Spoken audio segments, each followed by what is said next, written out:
Ya está con nosotros el abogado Netzaí Sandoval, a quien saludo con gusto. Netzaí, buenas tardes. Hola, muy buenas tardes, Julio. ¿Cómo estás? Bien, Netzaí, gracias. Netzaí, abogado, defensor de derechos humanos, que como he dicho, ocupó la dirección del Instituto Federal de Defensoría Pública, dependiente del Poder Judicial de la Federación, pero es una institución del Estado mexicano. Netzaí, he leído mucha información acerca de lo que está pasando con el caso de Mario Aburto, ya la instrucción de un tribunal colegiado para que se acoja la sentencia, para que se invalide la federal de 45 años y que se aplique la estatal, que implicaría 30 años de prisión que se cumplirán el próximo 23 de marzo de 2024. Netzaí, en las diligencias en las que habrás participado, en lo que viste, en lo que conociste, ¿qué tanta es la contundencia de que lo que la propia Comisión Nacional de Derechos Humanos señala como omisiones, irregularidades, distorsiones graves de todo este proceso? Bueno, querido Julio, aquí hay que comenzar aclarando algunos temas. La sentencia del tribunal colegiado, el amparo que se otorgó a Mario, no implica necesariamente que se le imponga una pena de 30 años. Podría ser menor. Claro. Incluso podría, hipotéticamente, claro, podría reconocerse que Mario es inocente. Claro. Lo que sí se le está ordenando es que se juzgue el caso en una figura que se llama traslación del tipo, es decir, que en lugar de aplicarle el tipo penal de homicidio que estaba previsto en el Código Penal Federal, se le aplique la figura de homicidio que estaba prevista en el Código Penal del Estado, la local. Y tienes razón, las penas máximas son las que tú señalaste, pero esto no implica necesariamente que se le tenga que poner la pena máxima. Eso en primer lugar. En segundo lugar, yo te quiero comentar.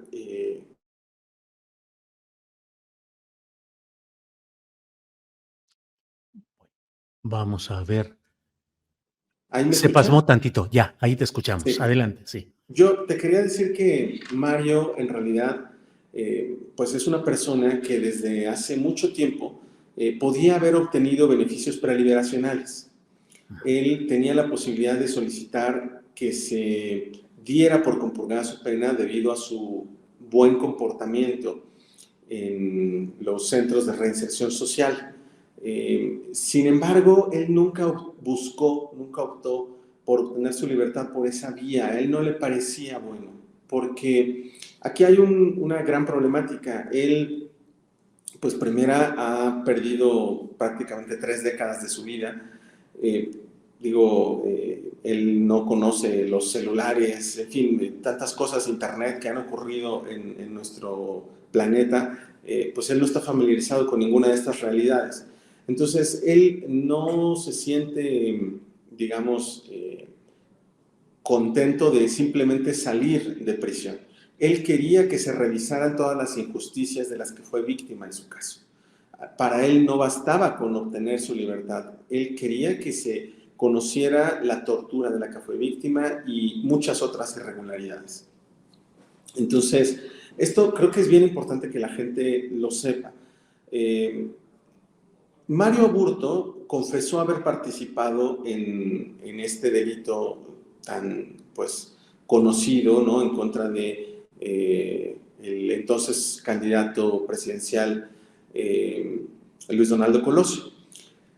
Sin embargo, siempre se habla de él como el asesino confeso. Y yo creo que es bien importante, estimado Julio, que la gente sepa que, en primer lugar, Mario Aburto fue torturado.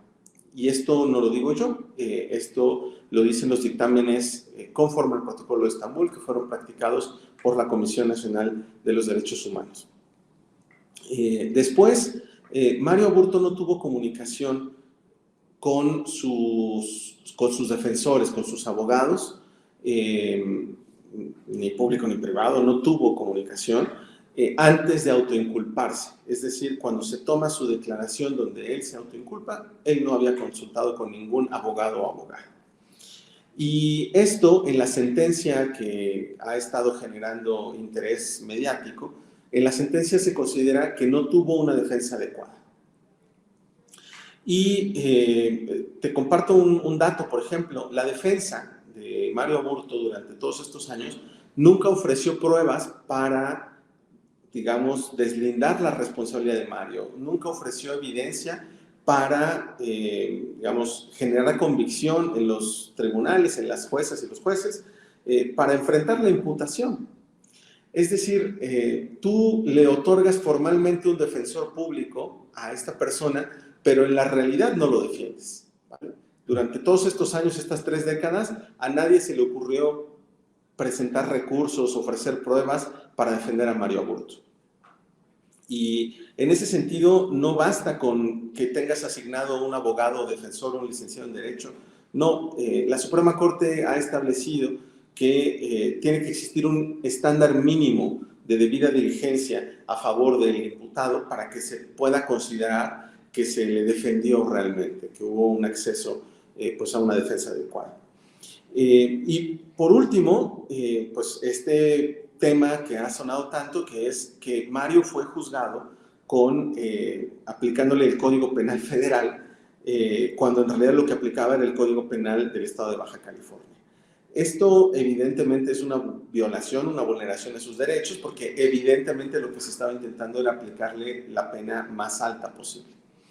Y aquí creo que tenemos que analizar varias cosas. Por un lado, digamos, un contexto jurídico y por otro lado, un contexto político. Yo en lo político te diría al menos algunas cosas que resultan sospechosas, Julio. Por ejemplo, a Mario se le dejó en un estado absoluto de indefensión. Es decir, los abogados que llevaron su caso nunca ofrecieron pruebas, nunca promovieron recursos, no generaron solicitudes de beneficios preliberacionales. Es una persona que fue abandonada por las instituciones, evidentemente, que estuvo en aislamiento durante décadas. En fin, es una situación terrible la que él vivió. Y yo aquí lo que plantearía es, si de verdad vamos a seguir creyendo en este cuento, en esta verdad histórica, en esta pues montaje que siempre se genera a partir del Estado para explicar los casos, ¿en serio alguien en México puede creer que el asesinato de Luis Donaldo Colosio es explicable a través de la teoría del asesino solitario? Es decir, el único responsable, lo único que habría que sancionar es a Mario Aburto y ya, eso es la justicia, ¿no? Una persona con equipos de seguridad que estaba a punto de convertirse en presidente de la República, rodeado de sus simpatizantes, no solo se le asesina, sino que además no se investiga su caso, ¿vale? Y se generan unas condiciones para que el supuesto responsable pues quede totalmente indefenso y aislado. Todo esto se debe a una sola persona. No hay más explicaciones, no hay nada que investigar, no hay por qué preguntar pues todos los intereses políticos que había detrás de ese asesinato. No, solo es un asesino solitario. Bueno, me parece que eso es una explicación absurda y inverosímil, ¿vale? Eso por un lado, pero por otro lado, creo que también hay un tema pues interesante, que es, se ha estado planteando que, digamos, que no era correcto haberle aplicado el Código Penal Federal. Julio, que nadie se dio cuenta. O sea, después de 30 años, sí, nadie se había dado cuenta que le habían aplicado un código penal equivocado. Se necesitaba ser, digamos, un gran experto en derecho para darse cuenta que le estaban aplicando mal la ley. ¿Sabes cuál fue el argumento, Julio, por el que se le aplicó el Código Penal Federal? Se empezó a involucrar esto primero diciendo, bueno, había un arma y las armas están reguladas por una ley federal que es la de armas de fuego y explosivos.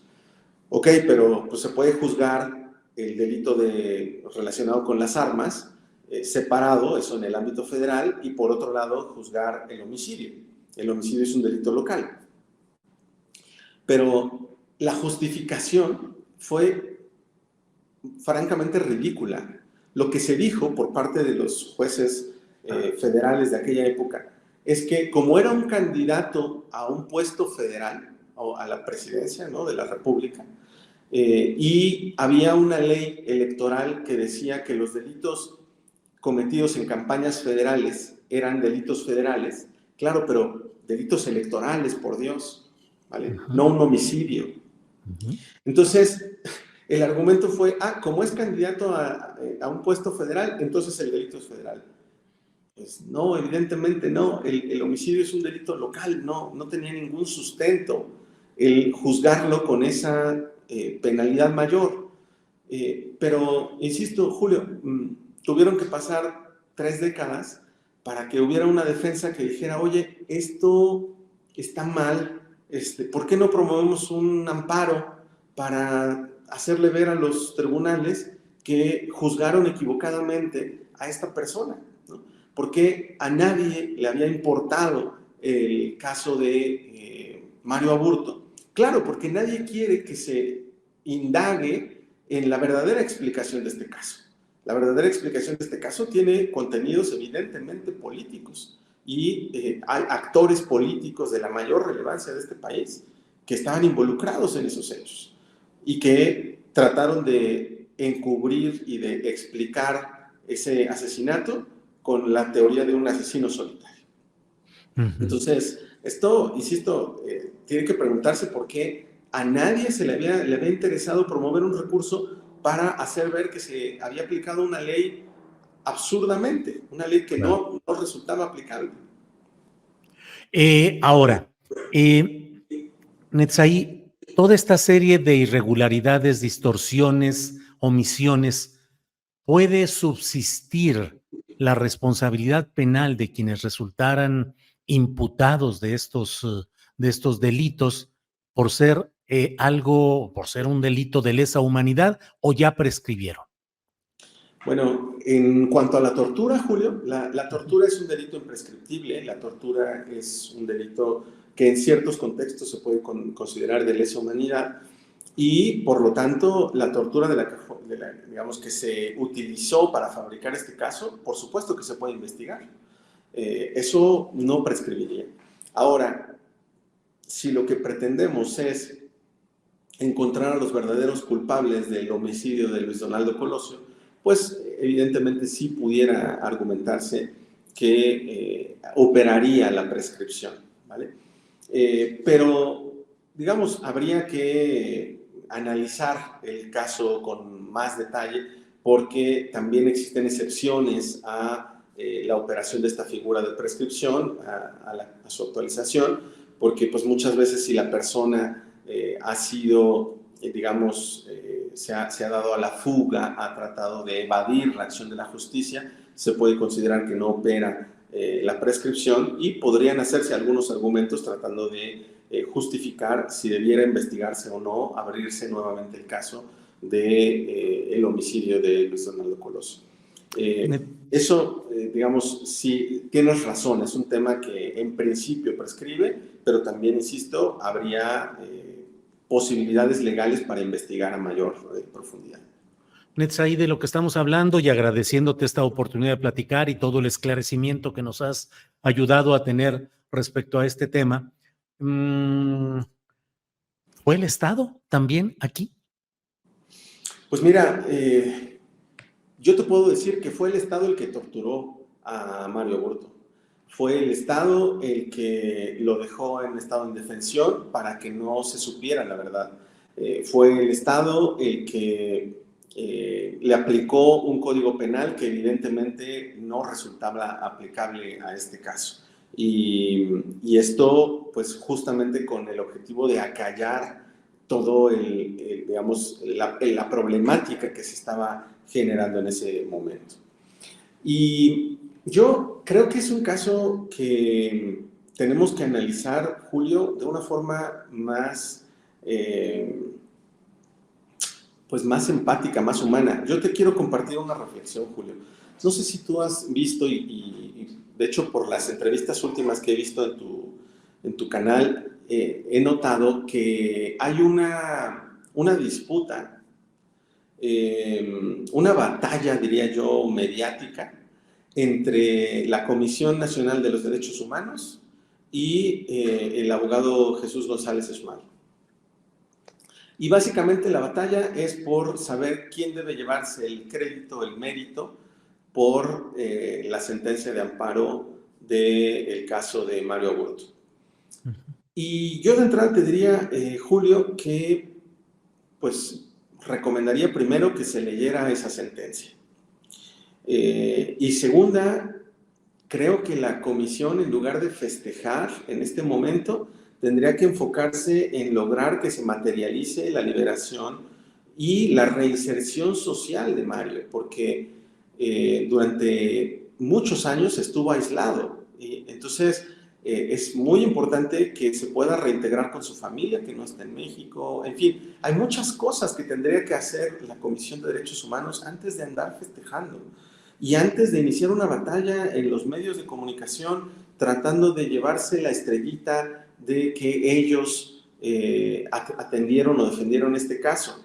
Incluso creo, Julio, que existe la opinión, y francamente es una opinión equivocada, en realidad la Comisión de Derechos Humanos no fue la que logró que se revisara este asunto.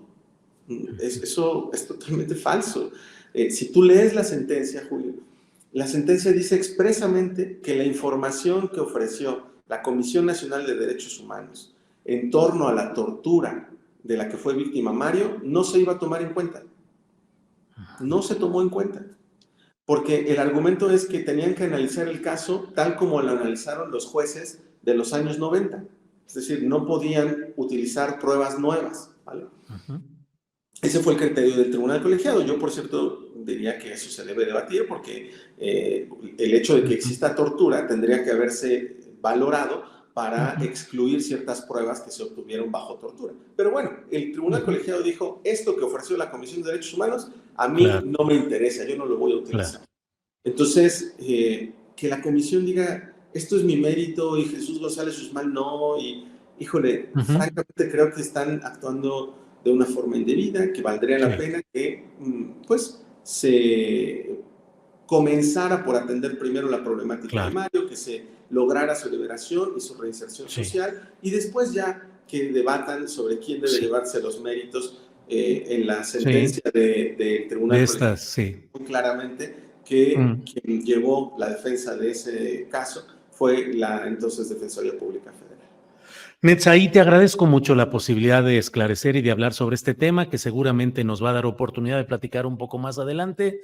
Por hoy, muchas gracias y seguimos en contacto, Netzaí. Muchísimas gracias, querido Julio, que estés muy bien. Gracias, Netzaí. Hasta luego.